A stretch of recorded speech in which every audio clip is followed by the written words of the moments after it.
গণভবনকে জুলাই গণঅভ্যুত্থান স্মৃতি জাদুঘর করতে কালকের মধ্যেই কমিটি গঠন। পরিদর্শন করলেন ৩ উপদেষ্টা। আগামী সপ্তাহে কাজ শুরুর আশা। যারা হয়েছেন এই আন্দোলনে তাদের স্মৃতি থাকবে, তাদের তালিকা থাকবে। গত ১৬ বছরে যেই নিপীড়ন হয়েছে, যারা গুম হয়েছে, তাদের তালিকা থাকবে। কোনো মাজারে হামলা বরদাস্ত করবে না অন্তর্বর্তী সরকার।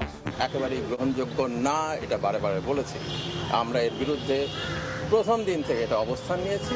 আমাদের প্রতি যে আচরণ করা হয়েছিল ফ্যাসিবাদী শাসকের পক্ষ থেকে, আমরা কোনোভাবেই সেই ধরনের আচরণ যেন কারো প্রতি না হয় সেটা এনশিওর করব।